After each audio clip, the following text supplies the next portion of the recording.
The NFL, like most other sports, has always had a constant stream of really good players. Some not quite Hall of Fame caliber, but players that any team would love to have as a potential face of the franchise and to increase their chances of winning the championship that year. It feels like we're really living in the golden age of the NFL right now.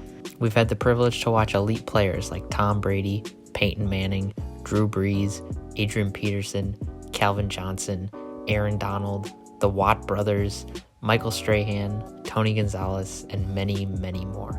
Now, all those guys mentioned are either current Hall of Famers or well on their way to becoming one. And while it's been fun to watch Tom Brady come back from even the most improbable of games, to Calvin Johnson managing to catch a ball over an entire defense, no Hall of Fame caliber career in the NFL will be as entertaining as the career of one of the most elite receivers the NFL has ever seen. This is the story of Antonio Brown.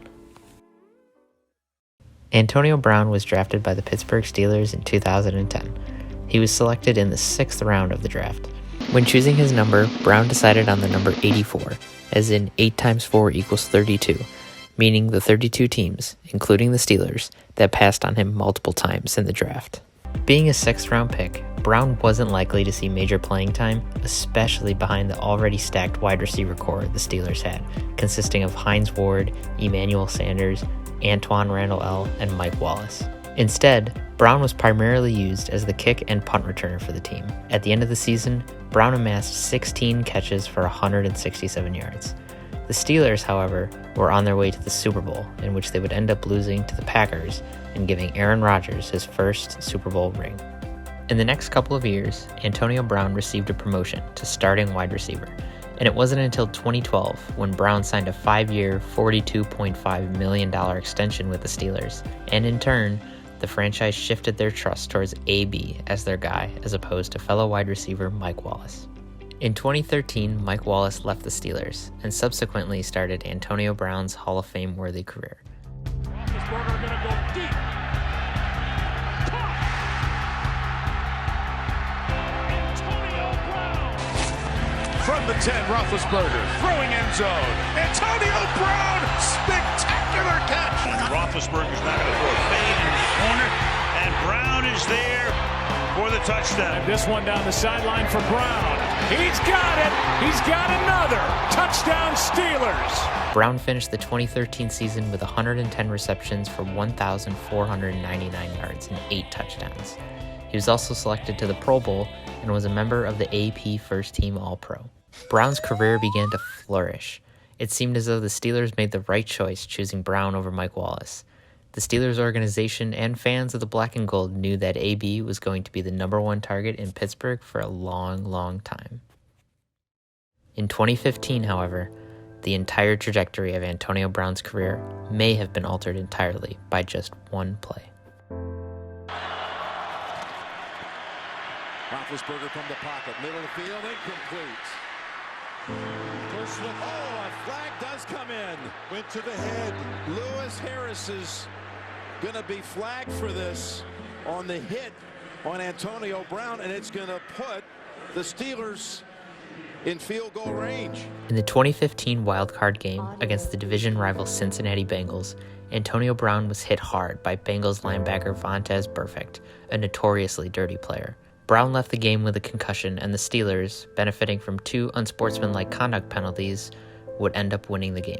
A lot of people have come to the conclusion that Brown's actions after this game have been caused by chronic traumatic encephalopathy, or CTE, a brain condition that is most common in NFL players since their heads routinely receive damage. Now, I'm not a doctor, so I'm not going to diagnose Antonio, but it's easy to see why some would consider CTE to be the cause of some of these actions. But what follows is merely a timeline following the 2015 wildcard game.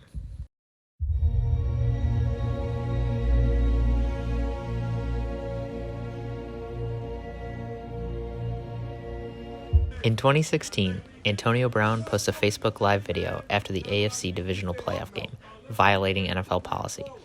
The video in question had Steelers coach Mike Tomlin saying less than desirable things about their upcoming opponent, the Tom Brady-led New England Patriots. Brown eventually was disciplined for the video. The next year, Antonio Brown signs another extension with the Steelers, a 5-year, $68 million contract.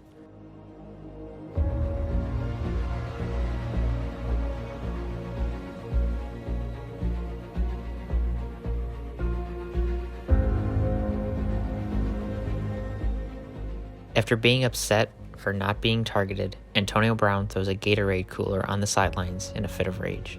At the end of the year, Antonio Brown leads the league in receiving yards with 1,533 yards, earning his 6th Pro Bowl and a unanimous first-team All-Pro selection.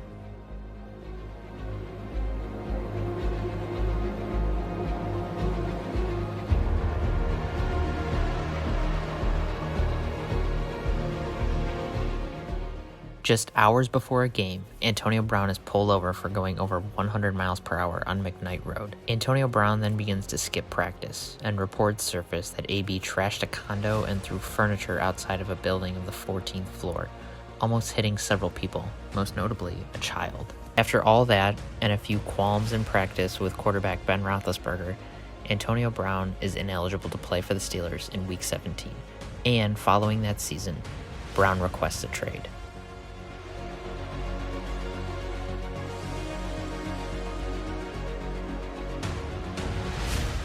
In early 2019, Antonio Brown allegedly nixes a trade that would send him to the Buffalo Bills. Later, he would then adopt the nickname Mr. Big Chest. Antonio Brown also decided to throw a fit on Twitter over wide receiver Juju Smith-Schuster winning the team MVP instead of him. After all this, Antonio Brown is traded to the Oakland Raiders, where he decided to show up to training camp in a hot air balloon. AB decides to hold out of training camp because the NFL refuses to let him use an outdated helmet. And during that time, he freezes his feet during cryotherapy. Antonio Brown also decided to paint over his old helmet in hopes to fool the NFL. It doesn't work.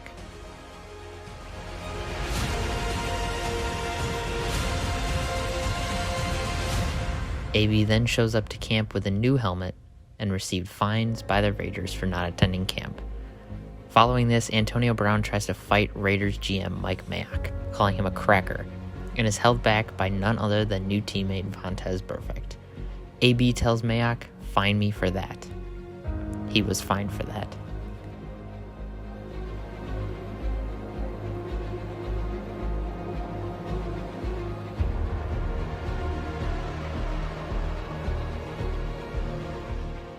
Following that, Antonio Brown is released by the Raiders, and the infamous "I'm Free" video is posted.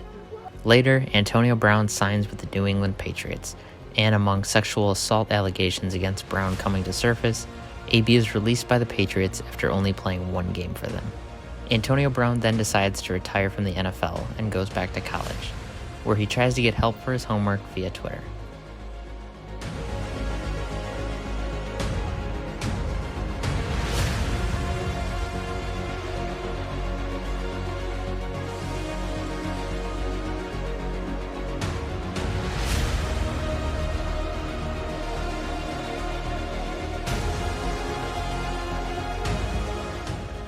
In 2020, AB decides he wants to come back to the NFL, but not before tweeting, "No more white woman 2020." Following this, Antonio Brown is dropped by his agent, Drew Rosenhaus.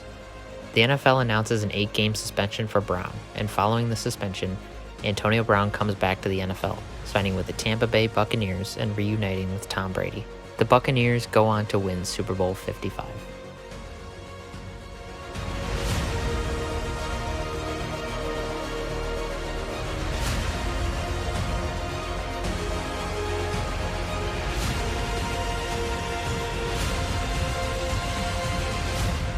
In 2021, Antonio Brown is busted for getting a fake COVID-19 vaccine card. For this, he is suspended 3 games. Against the New York Jets, Antonio Brown rips off his jersey and pads and leaves the stadium while riling up the crowd. Following the game, Buccaneers coach Bruce Arians says Antonio Brown is no longer a Buck. In just 5 years, Antonio Brown went from being a unanimous Hall of Fame selection to arguably the most polarizing player to ever play the sport. How significant are the effects of CTE here? Probably very large, but there's no way to say for sure, especially since Brown's scouting report in 2010 had warnings of diva-like outbursts and a me, not we mentality. It's likely that these problems were only exacerbated by the effects of CTE, and it brings up the age-old question of health and safety in the NFL. Is the game of football really that safe? What would have happened had Antonio Brown not taken that hit in 2015? Or even better, what if the game of football was safe enough so that a hit like that wouldn't be in the mix in the first place? Serious brain injuries should not be a part of any game, and the NFL is trying to make advancements towards making the game safer. But you can't help but think, is Antonio Brown a narcissist, egomaniac to the highest degree, and actually in need of serious mental help? Or did CTE make Antonio Brown the latest victim in exposing the very real dangers of American football? Thanks for watching.